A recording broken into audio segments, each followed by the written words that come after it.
Hey everybody, p-brane here. In one of my last perspective videos I said that I was going to deal with why the sun doesn't shrink to a dot. I've dealt with that before in another video, but I just want to show you right here using a pipe.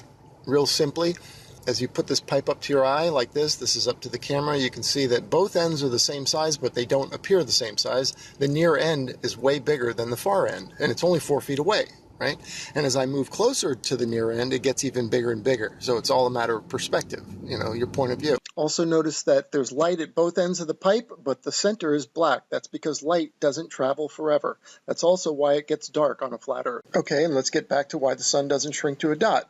Okay, this is called your z-axis. This is a line out from your eyes in any direction. And so if the sun were on our eye line, it would go away from you and it would shrink, shrink, shrink, like this train going down the tracks too. Shrink, shrink, shrink. Okay? But it's not on our eye line. The sun on a flat Earth moves parallel to the ground. So therefore it moves perpendicular to your eye line. Right? So as it's going over, it's not going to shrink. It's like when I move the pipe out here and I lay it down on the grass, you can see that would be the path of the sun. So now both ends of the pipe are the same size visually. So even though it's moved 4 feet, it's not moving away on your eye line, therefore it's not going to shrink drastically. And then when you couple in perspective convergence, the sun comes over and it forms kind of a pyramid shape as it goes overhead.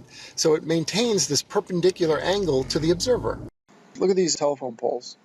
Okay, these are the perspective lines. So telephone poles will do this. They'll go smaller, smaller, smaller, smaller as they go away from you, right? So if I take this telephone pole right here and I made a copy of it, and it's this little thing right here, and I put that way up overhead, it's going to shrink overhead. It's going to look small because it's on my eye line, right? It's going up. Watch this.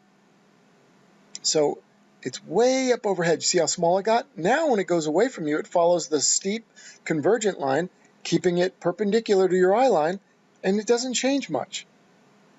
Okay, that's basically what the sun will do. If it were on our eye line, again, it would shrink, shrink, shrink, but it's not on our eye line, right? And this is the same reason the sun doesn't speed up as it goes overhead. Many anti-flat earthers would come and say, well, this debunks the flat earth because we don't see the sun speed up as it goes overhead. And what they're talking about is like a train coming to the station. They'll say, see, the sun should be very slow on the horizon and whiz overhead. And, well, if it were on our eye line, yeah, it would. But the sun's not on our eye line. It's traveling parallel to the ground and it's perpendicular to us. So it will climb in the sky like this. Right? And so it's essentially going up higher and higher away from us. So, and that climbing up is why it doesn't whiz over your head. The sun goes over steadily, at a steady speed. That's how it works. That's why it doesn't change much at all. It does shrink a little on the vertical axis, as any filtered time-lapse footage will show you. So there you have it. Thanks for tuning in. We'll talk to you later. Bye.